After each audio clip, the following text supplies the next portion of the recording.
राधे राधे दोस्तों, जय श्री श्याम। फाल्गुन का जो महीना है वो प्रारंभ हो चुका है और कृष्ण पक्ष की जो एकादशी तिथि है यानी कि साल 2026 में फरवरी के महीने में विजया एकादशी का जो व्रत है वो कब रखा जा रहा है, किस दिन रखा जा रहा है, क्या दान करना चाहिए, कैसे पूजा करना चाहिए, कौन से मंत्रों का जाप करना चाहिए, पारण का जो शुभ मुहूर्त है वो क्या होने वाला है, इस वीडियो में संपूर्ण जानकारी आप सबके साथ शेयर करूंगी। तो चलिए वीडियो को कर लेते हैं शुरू और जान लेते हैं फाल्गुन महीने की विजया एकादशी व्रत के बारे में समस्त महत्वपूर्ण जानकारी। फाल्गुन माह के कृष्ण पक्ष की एकादशी तिथि पर विजय एकादशी का व्रत किया जाता है। इस दिन भगवान श्री हरि विष्णु और माता लक्ष्मी की पूजा करने का विशेष महत्व बताया गया है। साथ ही अन्न धन समेत चीजों का दान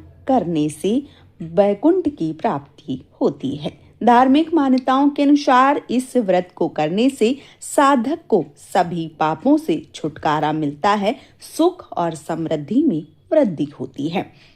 ऐसे में आइए जानते हैं साल 2026 में विजया एकादशी का जो व्रत है वो कब रखा जा रहा है। तो वैदिक पंचांग के अनुसार फाल्गुन माह के कृष्ण पक्ष की एकादशी तिथि 12 फरवरी को दोपहर को 12:22 से शुरू होगी। वहीं इस तिथि का समापन 13 फरवरी को दोपहर को 2:25 पर होने वाला है। ऐसे में विजया एकादशी का जो व्रत है वो 13 फरवरी को किया जाएगा और अगले दिन यानी 14 फरवरी को व्रत का पारण किया जाएगा। व्रत के पारण का शुभ मुहूर्त जो है वो 14 फरवरी को सुबह 7 बजे से शुरू हो जाएगा और 9:14 तक रहेगा। इस बीच आप व्रत का पारण कर सकते हैं।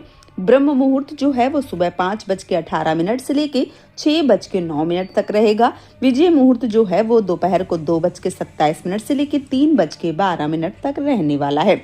गोधूली मुहूर्त शाम को 6:08 से लेकर 6:24 तक रहेगा और अभिजीत मुहूर्त 12:13 से लेके 12:58 तक रहने वाला है। बात करते हैं विजया एकादशी व्रत के नियम के बारे में। तो एकादशी व्रत के दौरान नियम का पालन जरूर करना चाहिए। इससे साधक को व्रत का पूर्ण फल मिलता है और भगवान श्री हरि विष्णु प्रसन्न होते हैं। व्रत शुरू करने से पहले यानी 10वीं तिथि की रात सात्विक भोजन का सेवन करना चाहिए।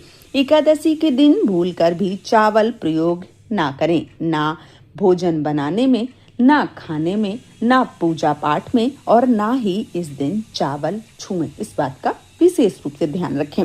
कई लोगों के मन में ये संशय आता है कि चावल क्यों ना छुएं। तो माना जाता है एकादशी वाले दिन जितने भी पाप होते हैं वो चावलों में छिप जाते हैं और जब हम चावल को छूते हैं तो वो पाप हमारे अंदर चले जाते हैं। इसलिए हमें एकादशी वाले दिन चावलों से दूरी बनाकर रखना चाहिए। इस दिन सुबह स्नान करने के बाद भगवान श्री हरि विष्णु के समक्ष जाकर व्रत का संकल्प लेना चाहिए।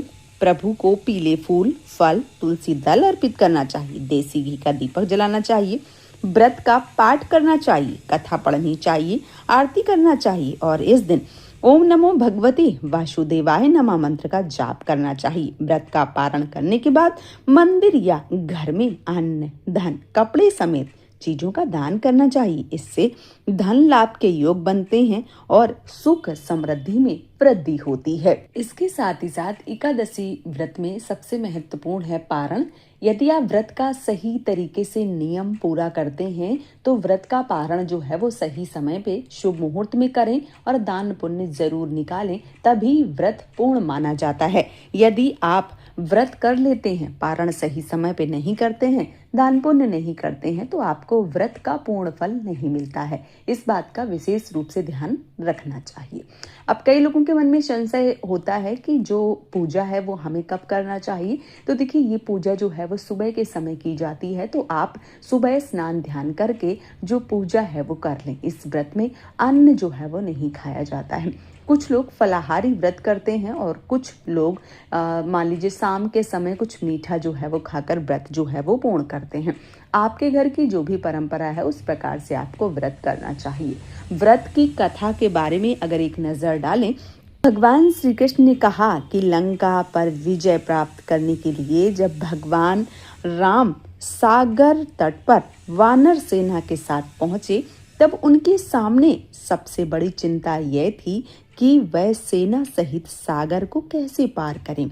ऐसे में लक्ष्मण जी ने भगवान राम को संबोधित करते हुए कहा कि हे प्रभु, आप सबको जानते हुए जो भी यह मानवीय लीला कर रहे हैं, उस कारण से आप इस छोटी समस्या को लेकर चिंतित हैं। आपकी चिंता को दूर करने के लिए आपसे निवेदन करना चाहता हूँ कि आप यहाँ पास में ही निवास करने वाले ऋषि बकला दव्य से मिलें। ऋषि यहाँ से आगे का मार्ग सुझा सकते हैं।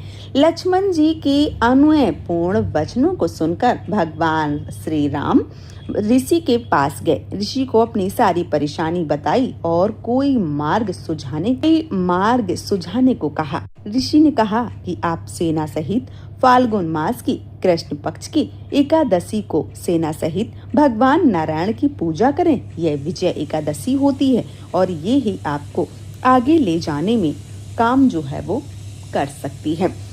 एक कलश पर पल्लव रखकर भगवान नारायण की प्रतिमा स्थापित करके इनकी पूजा करें। रात्रि में जागरण करते हुए भगवान का स्मरण करें और कीर्तन करें, भजन करें। अगले दिन भगवान की पूजन करके ब्राह्मण को दान दक्षिणा दें। इस व्रत से प्रतिष्ठा, विजय, संकट से मुक्ति और मोक्ष की प्राप्ति होती है। जो इस एकादशी की व्रत की कथा को सुनता है, पढ़ता है, उसे वाजपेयी नामक उत्तम यज्ञ के पुण्य की प्राप्ति होती है। तो दोस्तों, ये जो एकादशी है, ये भगवान श्री राम ने विजय एकादशी का व्रत किया था, तभी समुद्र जो है वो पार करके वो रावण की लंका में प्रवेश किए थे। और ऐसा माना जाता है कि इस कथा को सुनने से या इस व्रत को करने से आपकी जो भी संकट हैं, जो भी परेशानियां हैं, वो समाप्त हो जाती हैं। तो आप सभी को विजय एकादशी का जो व्रत है वो जरूर करना चाहिए। विजय एकादशी का जो व्रत है वो आप सब 13 तारीख को कीजिए, 14 तारीख को व्रत का पारण कीजिए और सही समय पे व्रत का पारण, इसके साथ ही साथ दान पुण्य करने से आपको समस्त फलों की प्राप्ति होती है। इस बात का विशेष रूप से ध्यान रखें कि एक महीने में 2 एकादशी तिथि आती हैं, एक शुक्ल पक्ष में, एक कृष्ण पक्ष में। दोनों यदि एकादशी तिथि रखी जाए तो सर्वश्रेष्ठ होता है। और साल में इसी प्रकार से जो 24 एकादशी का व्रत है वो किया जाता है। और जब मलमास, खरमास या अधिक मास लगता है तो 26 एकादशी का व्रत हो जाता है। कुछ लोग बड़ी बड़ी एकादशी जैसे देवोत्थनी एकादशी, निर्जला एकादशी या और बहुत सी बड़ी एकादशी हैं वो ही केवल करते हैं। और कुछ लोग सिर्फ निर्जला एकादशी का व्रत रखकर 26 एकादशियों का पूर्ण फल प्राप्त करते हैं। जैसे आपके शरीर में सामर्थ्य है, उस प्रकार से आपको व्रत करके इस व्रत का पूर्ण फल जरूर प्राप्त करना चाहिए। उम्मीद करती हूँ आप सबको ये वीडियो पसंद आया होगा। यदि वीडियो पसंद आया है तो चैनल को सब्सक्राइब करके वीडियो को लाइक कीजिए। आज का ये वीडियो मैं यहीं पे समाप्त कर रही हूँ। बहुत जल्दी मिलूंगी आप सभी को एक और नए वीडियो के साथ में। तब तक के लिए जय श्री श्याम दोस्तों, राधे राधे।